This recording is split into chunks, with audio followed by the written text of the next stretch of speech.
The Minister of Electricity, Dr. Kgosientsho Ramokgopa, is briefing the media to update on the implementation of the National Energy Action Plan. This morning, rolling blackouts have been suspended until 4 this afternoon. Let's listen in. From Eskom and Vodacom in relation to the performance of that program.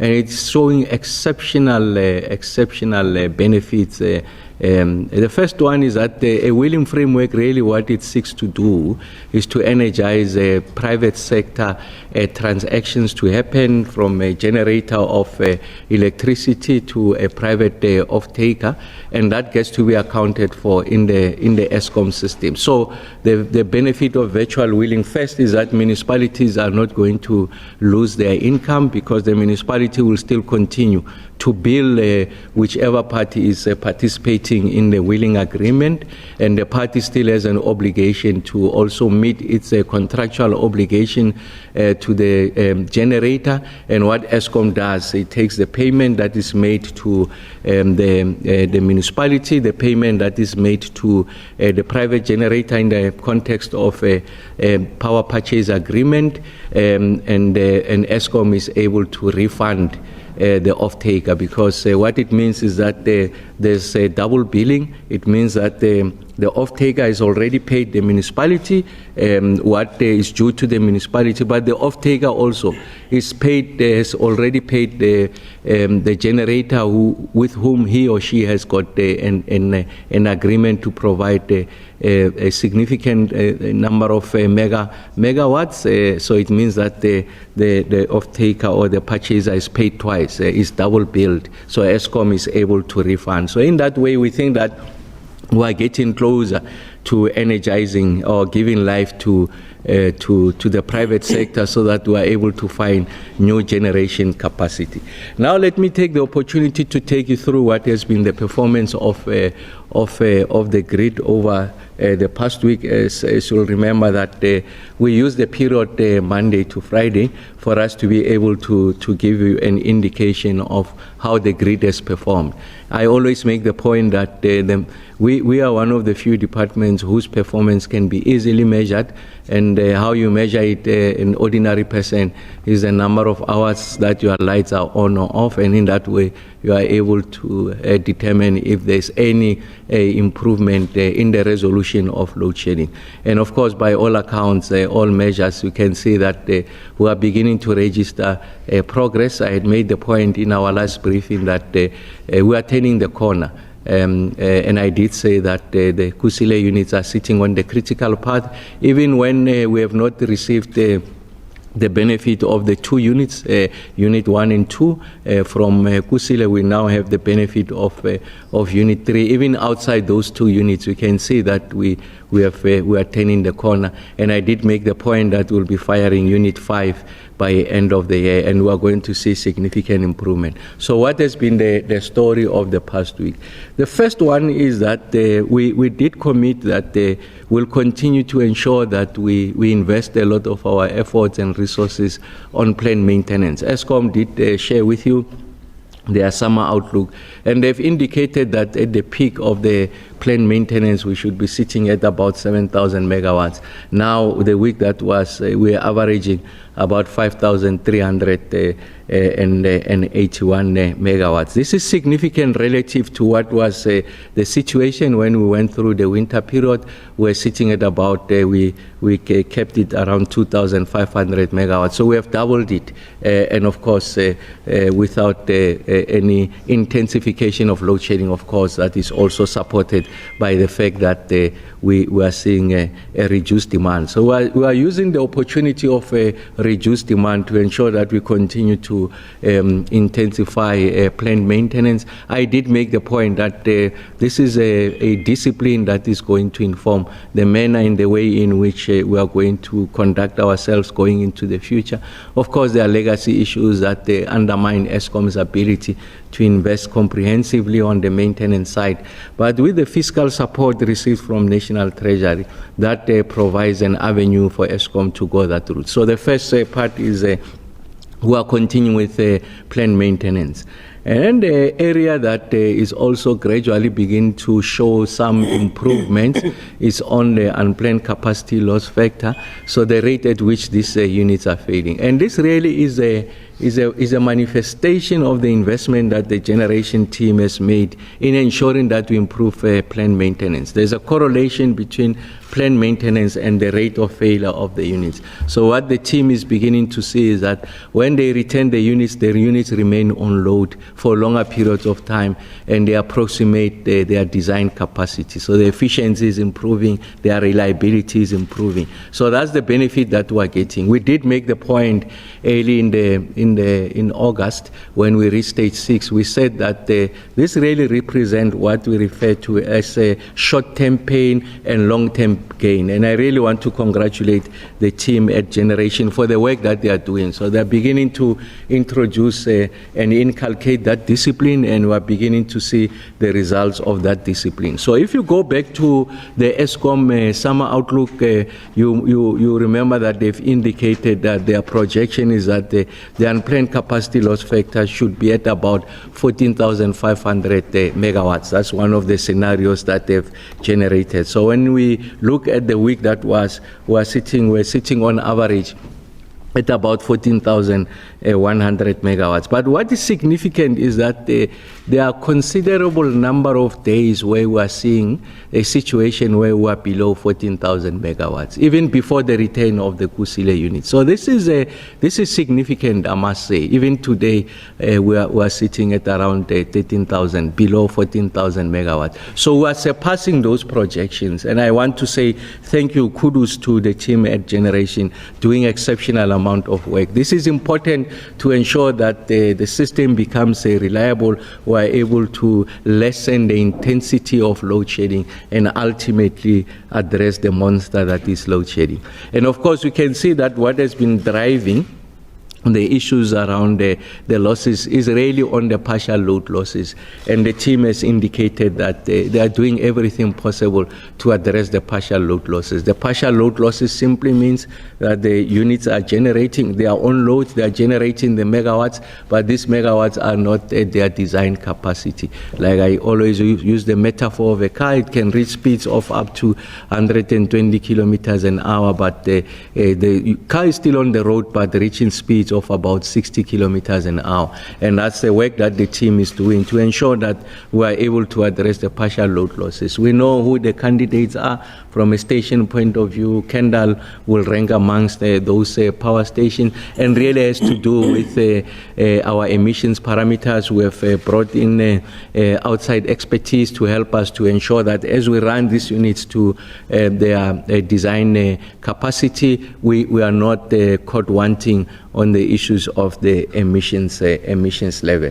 And then we are also making improvements on the outage slips. Outage slips means we make a promise to say that we'll take the unit out for service for this period of time, we'll return it on day X, and if we commit and we do deliver it on day X, it means that there are no outage slips. We are living up to our promise, and if you don't return it at that time as you have made the commitment, that results in what we call outage slips.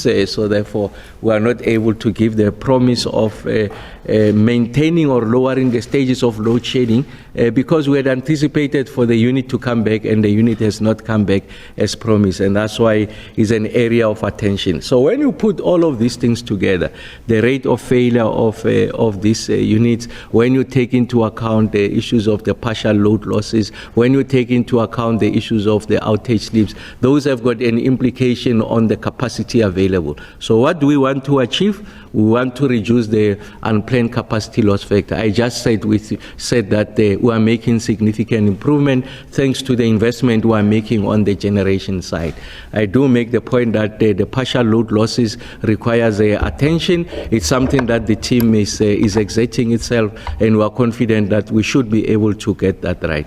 And then I did make the point that we are addressing the issues of outage slips, and then we can see a gradual improvement. The last week we were sitting at 1,148.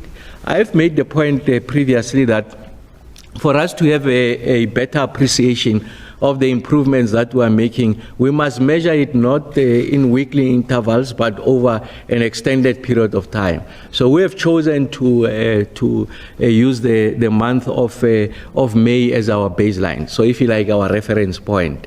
And then if you look on the issues around the planned outages, planned outages when we started in May, it was 3,120. So planned outages, it means out of our own volition, having examined the risk inherent in one unit or the other, we decide that we are going to take this unit at this time. We'd have planned for it, because that's what planning means, that the replacement equipment is there, the skills are there, and of course the workshop are ready. The workshop is ready to receive this unit for repair. So when we entered the period of May, that number was sitting at 3,120. So it means that we took out 3,120 megawatts of these units to go and fix them.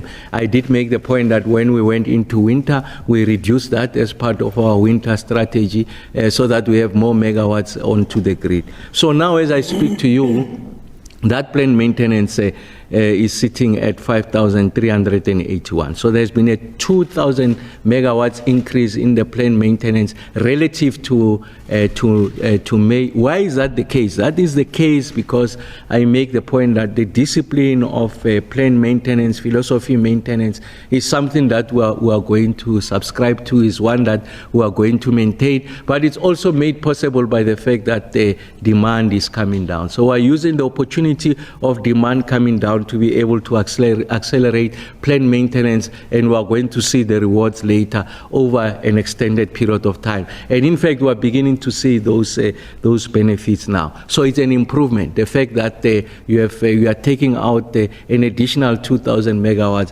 without the degradation of the intensity of load shedding, I think is something that is to be welcome.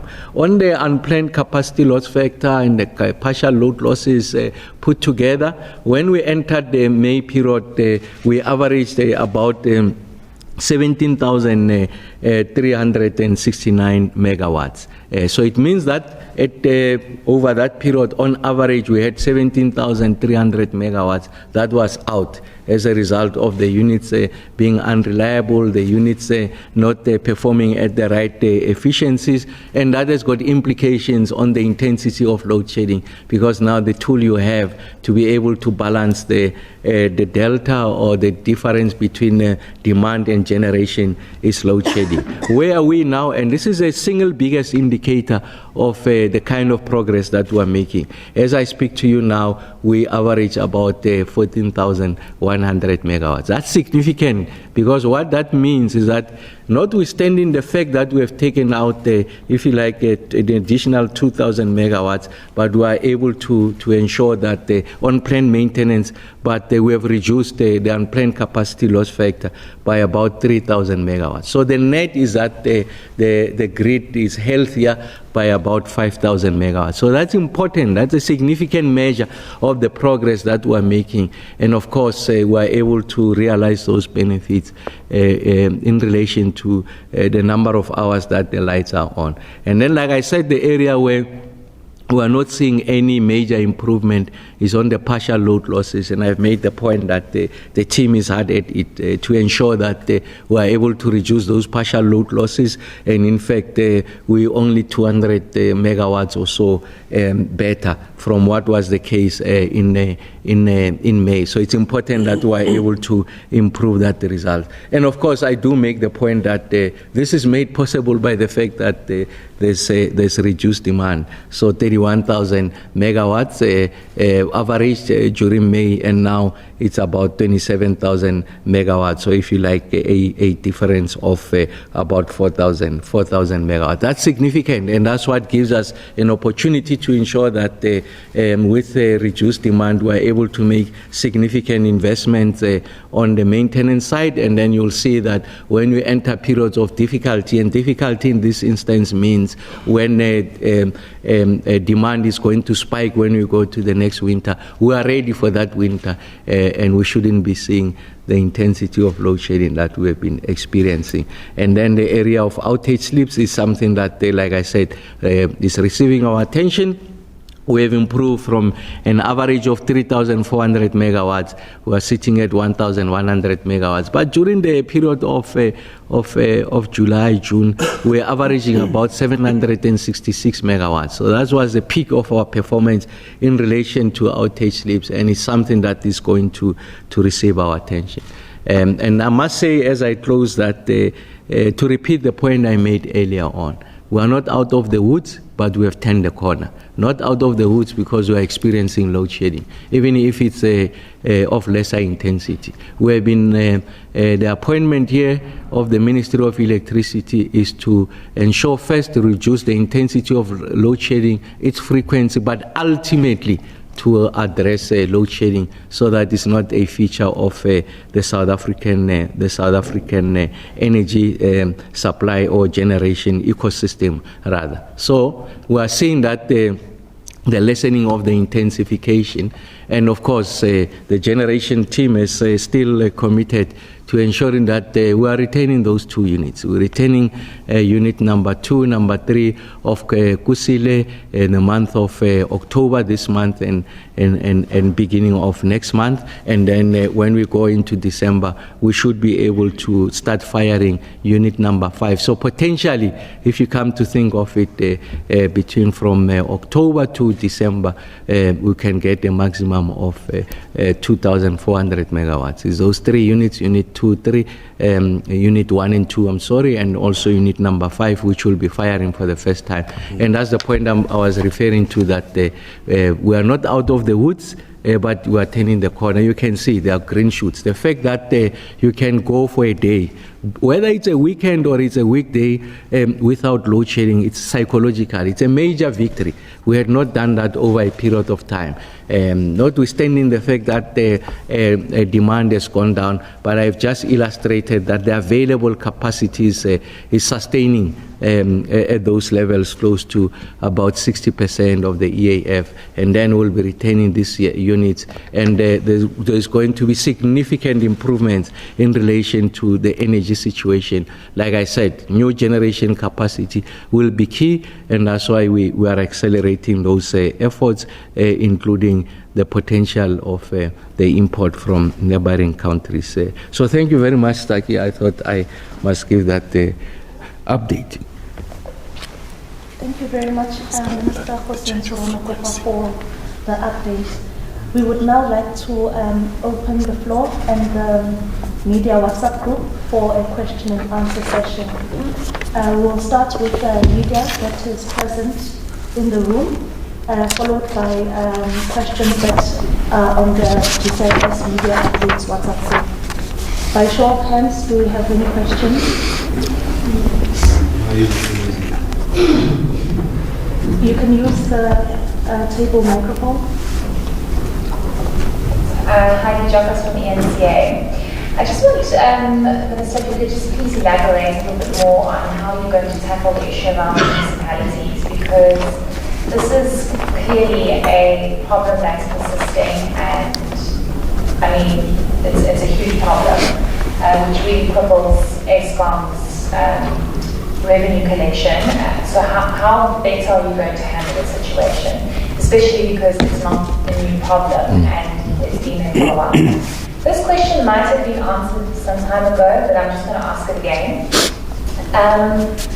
The city of Tshwane has indicated that it wants to refire the Voyabal power station, and they are calling on private sector to come in and possibly fund that project.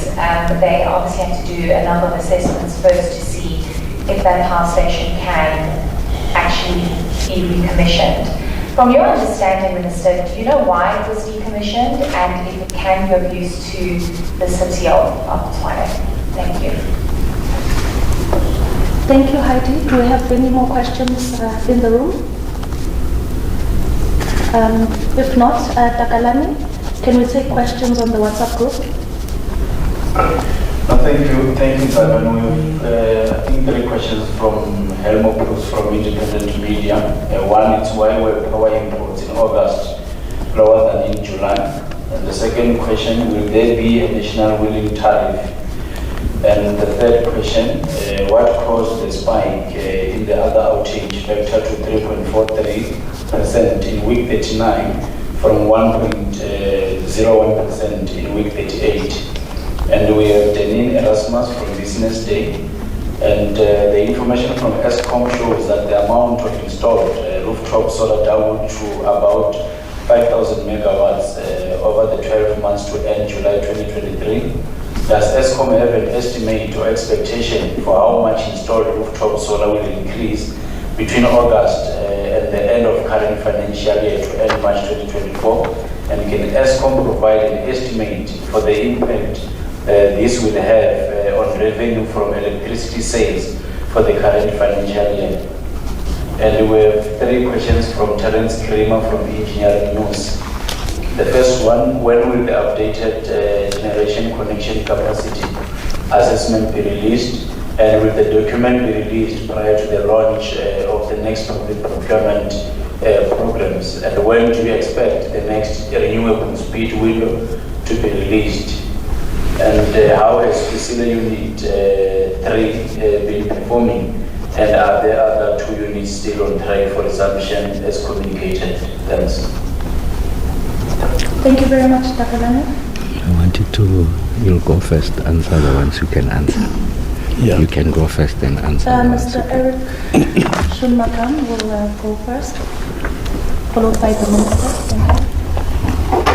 I think regarding the imports, unfortunately, those are specifics. I'll have to get that information from the system operator, from the transmission business. So my apologies, I'm not in a position to actually respond. It was at the reason.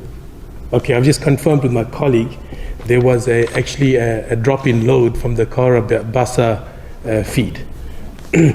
The other question, the Minister, was that I was just jotting down sort of the generation questions. I think the Minister will probably help with the issue around the IRP and the bid window. Just in terms of the Unit 3 performance, I can confirm that in terms of its sent out, it's now sending out 720 megawatts. And I think as highlighted by the Minister, what we are seeing is very stable performance from this unit. So in terms of its capacity, in terms of its design, 800, but you're aware that we use some of the megawatts generated for the plant, and in terms of what we are contracted to send out, it's 720. So this morning I can happily respond that Unit 3 is generating 720 megawatts. In terms of the other 2 units, I can confirm that we are on track. There's 2 parts to the program. Number 1 is ensuring that we have these temporary stacks built in time. We are definitely on track. Unit 1 is now ready in terms of the construction program. The team's busy with the actual commissioning. And as promised, we should have that unit coming on track at the end of October. And then Unit 2 is planned for November. And as highlighted by the Minister, Unit 5, which actually had a fire issue, is planned to come in the 4th week of December. That will be the first synchronization. So potentially you're going to get 4 units supporting the grid. This also, I think, bodes well for generation, because from around 15th of December, we use that opportunity with, the factories generally closing. We use that opportunity to step up the planned maintenance. And in terms of the generation maintenance plan, this is when we try to recover between the 15th of December and the 2nd week of January. This is when we get to do an extra 1,500 to 2,000 megawatts in planned maintenance. Thanks, Minister. Thank you very much. Maybe just to make Heidi, you are absolutely correct. I think the issues of municipalities are going to become an area of focus. If you like, is an albatross. The issues around the payment levels, the issues of illegal connections, placing significant amount of strain on the on the distribution infrastructure, because in many instances it exceeds, if you like, the maximum capacity of that distribution infrastructure. Of course, sitting here as a minister, I really don't have the powers to address that. So, of course, it's a function of the intervention made by individual municipalities, and as part of the interventions that the National Treasury is proposing for purposes of writing off the debt to ESCOM. Part of the requirements is that first, municipalities need to address the issues of illegal connections, and then secondly is to ensure that the municipalities or households rather commit themselves to allowing that we have a prepaid meter system, a dispensation of a prepaid meter system, and then thirdly is that they have to be diligent payers over a period measures consecutively over 12 months, and if that happens, then they are into consideration for a write-off in relation to their debt. Of course, we have not resolved the bigger problem.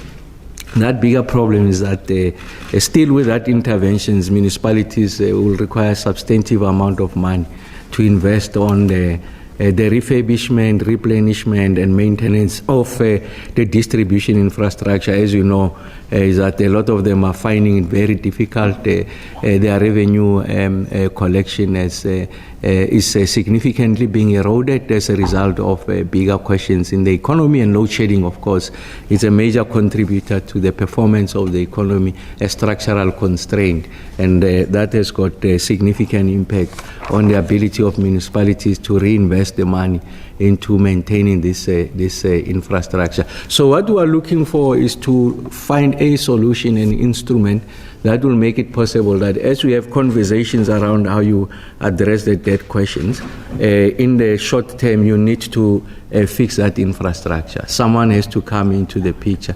And of course there are provinces like Gauteng, for an example, the provincial government is on record to say will come into that space and help to address the infrastructure requirement, the capital requirements. Of course there are accounting issues. Who owns the asset, who gets to account for the asset.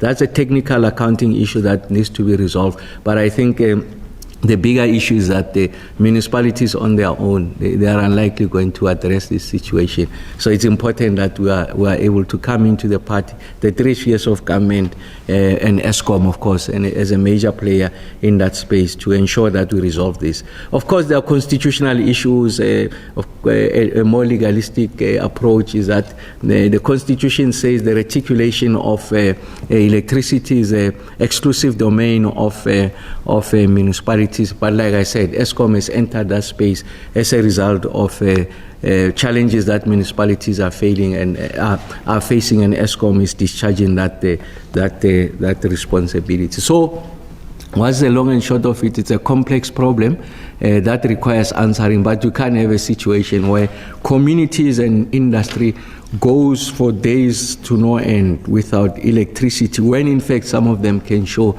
that they've been diligent payers.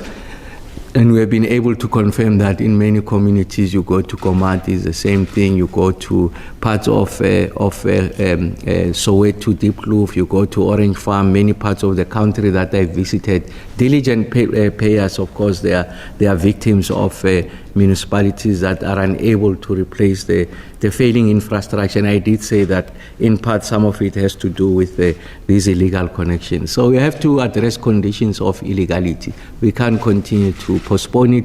The state must exert itself. The state must come into that space and ensure that you remove all this illegal connection, and of course protect the poor. I think it's important that in that dispensation you are not hammering the poor, you are going to protect the poor, and then we've got a grant dispensation that makes that possible. So that's not an issue. It's about those that are connecting illegally, placing an onerous burden on municipalities and putting lives at risk. And then, Heidi, we welcome any initiative, it is myself, on additional generating capacity. So the city of Tshwane is sitting those assets, Rooiwal and Pretoria West power stations. Of course, decommissioned some many years ago. That was a function of the fact that we had excess generating capacity, electricity relatively cheaper as these units were aging, and the municipality made that determination. But in the context of an energy deficit that we are having and the assets that are lying idle, of course, the municipality has made a determination that they want to go that route. And of course, they are looking at innovations of how you can engage private sector players. I'm sure they can speak with authority there. Just the general principles where we are is that, and also that's how I understand it, the municipality is looking at a lease arrangement. So essentially finding a private sector player, investing their own money, resuscitate the plants, and then get the megawatts onto the grid over a period, a contracted period that they would have agreed to. The asset reverts back to the municipality. It does two things, that intervention. As I understand it, the first one is that additional generating capacity, and then the second one is that the state still remain the custodian of the asset because it will revert back to them much later. And then on the issues around the national wheeling tariff, so part of that framework, Helmut, that is being considered by NERSA is to resolve exactly that. So we'll wait for that outcome from NERSA. For the framework advocates for that, so that there's consistency in how we are applying the wheeling tariff, so that we are able to eliminate a situation where there could be a municipality that builds into the wheeling tariff foregone revenue. So by that I mean, as a result of a good payer deciding to purchase electricity from somewhere, then the municipality penalizes that player to say, I was meant to receive so much money from you. So in the computation of the wheeling tariff, they build into that foregone revenue to compensate for exactly that, for revenue that now they are not receiving. So it's important that you are able to introduce that discipline going forward. Yes, the next bid window, Terence, I know it's an issue that we have been raising consistently. The last when we engage with the DMRE is that they should get it by end of this month. Of course, we had expected that they should have gone out by end of July already. So you can see we're way out of those timelines. And I think the agency is important, just an appreciation of the scale of the problem that is confronting the country. I think the speed with which we go out to the market and we are able to get to preferred bidder status and allow the developers to close get to financial close, go into construction, get the megawatts onto the grid is important. It's going to be key in helping us to resolve the problems going forward. And then on the issues around the rooftop solar, first is that I think the question was, do we know, have projections on whether the implications of the rollout, the aggressive rollout of rooftop solar on the revenue, what that implication is. I'm sure ESCOM, if they have an answer, they'll provide that. I just want to raise a bigger issue. And that bigger issue is in the context of the outcomes of the Energy Action Plan. Outcome number 4 really is meant to encourage the rollout of rooftop solar solutions, and that's why the Minister of Finance has introduced the incentives for people to roll out rooftop solar. Of course, that only goes for the panels. We are looking to introduce an instrument I did mention some time back.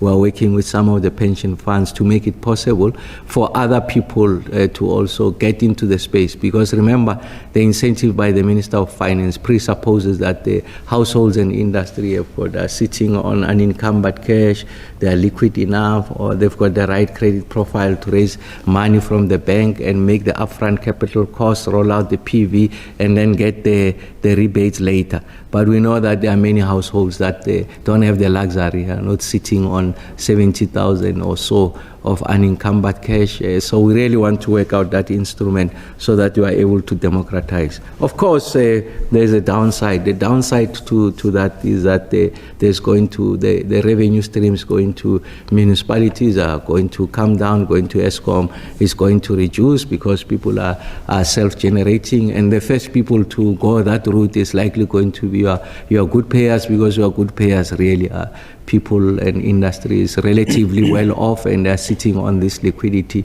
They are the first ones to go onto this dispensation and undermine the ability of municipalities to collect. And that's why in the DORA, if you like, dispensation, the division of revenue, what gets to municipalities. Remember, that is based on the assumption that municipalities average, especially our metros, are able to raise about 90% of their income, and only 10% comes from the National Revenue Fund. So you need to rethink creatively on how you are going to address that, because now municipalities, as you know them today, are unlikely going to perform their constitutional function because their revenue streams are getting to be truncated. So it's just a complex set of matrix that requires answering. Although on the one side the benefit is that first you are greener, municipality, households and industries are able to self-generate.